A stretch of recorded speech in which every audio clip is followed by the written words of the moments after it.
Back to our channel DMT logics. డిబిఎంఎస్లో unit వైజ్గా top most important questions 3 questions మనం నేర్చుకుందాం. జాగ్రత్తగా వినండి, చాలా సింపుల్ క్వశ్చన్స్ అవి. ఫస్ట్ క్వశ్చన్ డిబిఎంఎస్లో ఉన్న కాంపోనెంట్స్ గురించి అడుగుతారండి. A schematic representation of the components of database management system is shown below. కింద ఉన్నారా బాబు, జాగ్రత్తగా చూడండి అని చెప్తున్నాడు, అంతే, అంతకుమించి ఏం లేదు. DBMS utilities are like Oracle, Sybase, Focus, IDMS, IMS.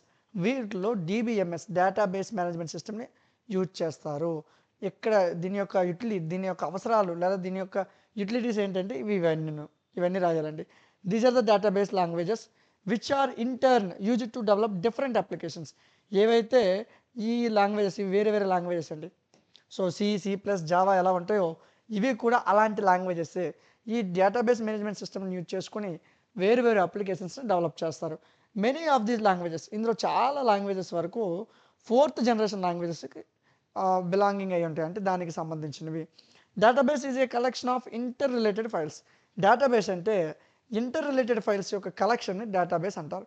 ఒక డేటాబేస్ మేనేజ్మెంట్ సిస్టంలో which is integrated single database. ఈ డేటాబేస్ సిస్టంలో ఒక్కొక్క డేటాబేస్కి ఇంటిగ్రేట్ అయి ఉంటుంది. Data dictionary is a system which maintains data about data in the databases. డేటాబేసెస్లో డేటాని మెయింటైన్ చేయడం కోసం డేటా డిక్షనరీని వాడతారు. It is known as system containing metadata. దీన్నే సిస్టమ్ కంటైనింగ్ మెటాడేటా అంటారు. సో నా వాయిస్ ఏమైనా మీకు స్పీడ్ అనిపిస్తే సింపుల్గా అక్కడ మీ కిందని స్పీడ్ దగ్గర 1x 2x అని ఉంటుంది. 1.5 కానీ 2 కానీ పెట్టుకుని వినండి, స్లోగా వస్తుంది క్లాస్. ఓకేనా? సరే, this will contain information about. So ఈ సిస్టమ్ కంటైనింగ్ మెటాడేటాలో ఏమేమి ఉంటాయి? సో డేటాబేస్లో ఎన్ని ఫైల్స్ ఉన్నాయి, ఆ ఫైల్ యొక్క పేరేంటి, ఆ ఫైల్కి ఇంకొక ఫైల్ మీద అసోసియేట్ ఏంటి, ఈచ్ ఫైల్ యొక్క స్ట్రక్చర్ ఏంటని ఉంటుందండి. సో దానికి సంబంధించిన ఒక పిక్చర్స్ కంపల్సరీ అన్న. అప్లికేషన్ డెవలపర్స్ ఎవరైతే ఉన్నారో are the qualified programmers. So applications develop చేసిన ప్రతి ఒక్కరు కూడా well qualified programmers who are available with the company to develop different applications. ఆ కంపెనీతో టైఅప్ అయి ఆ యూజర్కి అవసరమైన ప్రతి డిఫరెంట్ అప్లికేషన్స్ని తయారు చేస్తుంటారు. ఈ అప్లికేషన్ డెవలపర్స్ ఎవరైతే ఉన్నారో వీళ్ళకు వేరే కాంపోనెంట్స్ని వాడతారు.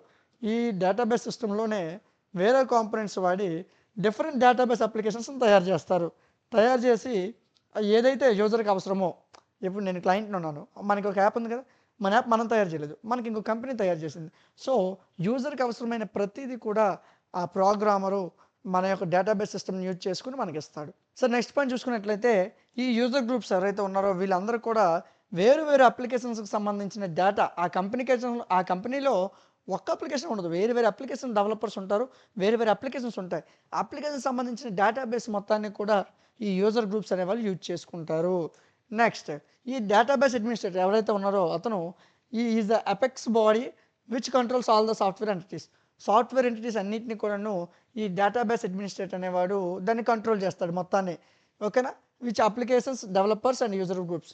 ఈ యూజర్ గ్రూప్స్ని కానీ, అప్లికేషన్ డెవలపర్స్ కానీ, సాఫ్ట్వేర్ ఎంటిటీస్ని కానీ, డేటాబేస్ ఎంటిటీస్ కానీ, వీటన్నిటిని కూడా డేటాబేస్ అడ్మినిస్ట్రేటర్ ఎవరైతే ఉన్నారో అతను కంట్రోల్ చేస్తారు. The arrows show the existence of interference between the respective pair of components of the total system. మొత్తం సిస్టమ్కి ఏదైతే ఏ పెయిర్ ఆఫ్ కాంపోనెంట్స్ అవసరమో దాన్ని అక్కడ ఒక యారో చూపిస్తుంది అని చెప్పాడు. డేటాబేస్ అడ్మినిస్ట్రేటర్ ఎవరైతే ఉన్నారో అతను అన్ని ఎంటిటీస్తో కూడా అసోసియేట్ అయి ఉంటాడు, అన్నిటితో కలిసి ఉంటాడు. Next, the application developer has association with database management system. ఈ అప్లికేషన్ డెవలపర్ ఎవరైతే అప్లికేషన్ డెవలప్ చేస్తున్నారో, అంటే అడ్మినిస్ట్రేటర్ కాదు నాన్న, డేటాబేస్ అడ్మినిస్ట్రేటర్ కాదు, అప్లికేషన్ డెవలప్ చేసేవారు ఎవరైతే ఉన్నారో వాళ్ళు ఈ డేటాబేస్ మేనేజ్మెంట్ సిస్టమ్ మొత్తాన్ని కూడా అసోసియేషన్ కలిగి ఉంటారు. వాళ్ళు ఒకదాంతో ఒకరు లింక్ అయి ఉంటారు ఈ డెవలపర్స్ అని చెప్పారు. సో డేటాబేస్ మేనేజ్ సిస్టమే కాదు, డేటాబేస్తోని డేటా డిక్షనరీ వీటన్నిటితో కూడా వాళ్ళు అసోసియేట్ అయి ఉంటారు అని చెప్తూ వచ్చాడు.